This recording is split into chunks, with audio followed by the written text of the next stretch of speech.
1 March নিশা 12 বজা কংগ্ৰেছৰ সৈতে মিত্ৰতাৰ চূড়ান্ত সময়সীমা নিৰ্ধাৰণ কৰি দিলে অখিল গগৈয়ে। কাইলৈ 12 বজাৰ পাছত সিদ্ধান্ত গ্ৰহণ কৰা হ'ব। এই মুহূৰ্তত মন মগজুত অকল মিত্ৰতা চলি আছে। মোক কাইলৈ ৰাতি 12টা বজালৈকে আপোনালোকে সময় দিয়ক, 1 মাৰ্চৰ ৰাতি 12টা বজালৈকে, তাৰ পাছত চব প্ৰশ্নৰ উত্তৰ দিম। আৰু তাৰ পাছতেই ঘটিব মহা বিস্ফোৰণ।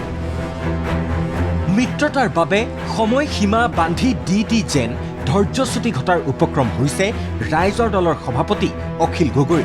সেয়ে আৰু মাত্ৰ কেইটামান ঘণ্টাহে অপেক্ষা কৰিব। তাৰ পাছত আৰু কংগ্ৰেছলৈ হয়তো বাট চাই নাথাকিব অখিল গগৈয়ে। কাইলৈ 1 তাৰিখ 1 মাৰ্চ, কাইলৈ ৰাতি 12 বজাৰ পাছত আপোনালোকে যি প্ৰশ্ন সোধে মই প্ৰশ্নৰ উত্তৰ দিম।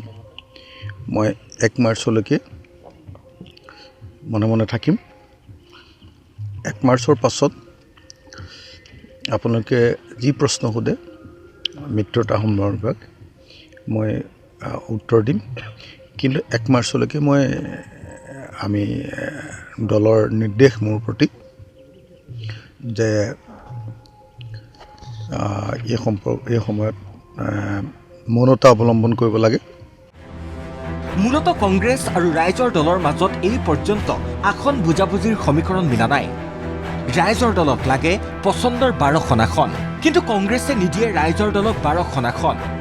দলগাঁও মন্দিয়া ঢিংসহ আন কেইবাখনো আসনক লৈ অধিক জটিল হৈছে দল দুটাৰ মাজত মিত্ৰতাৰ অংক। কোনো এটা দলেই এই মুহূৰ্তত সেই আসনকেইখন এৰি দিবলৈ সন্মত নহয়। এনে নিমিলা অংকৰ মাজত 1 মাৰ্চ সময়সীমা বান্ধি লৈছে অখিল গগৈয়ে। মিত্ৰতাত সন্মান সহকাৰে আসন পাব লাগে, কংগ্ৰেছক স্পষ্ট বাৰ্তা দি অখিল গগৈয়ে ক'লে। দুটা কথা, এটা হ'ল মিত্ৰতা হ'ব লাগে, আনটো হ'ল মিত্ৰতাত আত্মসন্মান ৰক্ষা কৰি সন্মান সহকাৰে আসন পাব লাগে। গতিকে দুইটা ৰক্ষা কৰিবৰ কাৰণে মোৰ ওপৰত দায়িত্ব অৰ্পণ কৰা হৈছে। মিত্ৰতা ৰক্ষা কৰিব লাগে, মিত্ৰতা ৰক্ষা কৰাৰ কাৰণে মোক নিৰ্দেশ দিয়া হৈছে। আৰু মিত্ৰতা ৰক্ষা কৰিবলৈ যাওঁতে দলীয় স্বাৰ্থ যাতে বিঘ্নিত নহয়, আত্মসন্মান সহকাৰে যাতে এটা জাতীয় এটা আঞ্চলিক দলে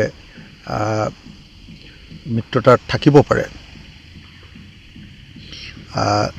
সেই কথাটো মোক নিৰ্দেশ দিয়া হৈছে।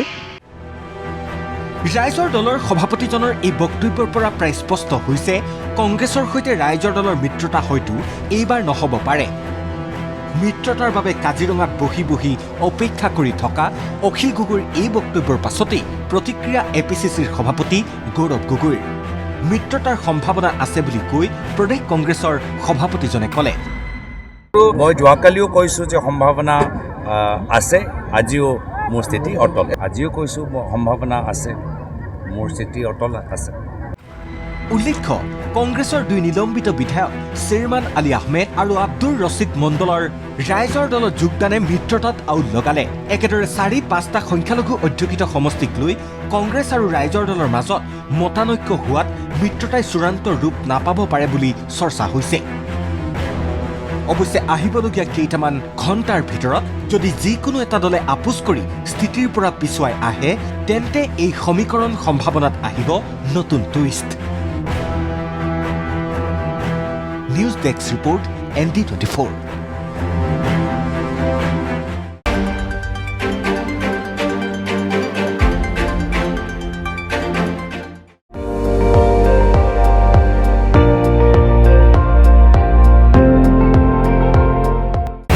আপুনি চাই আছে ND24, সৰ্বশ্ৰেষ্ঠ নহয় সৰ্বোত্তমৰ দৌৰ।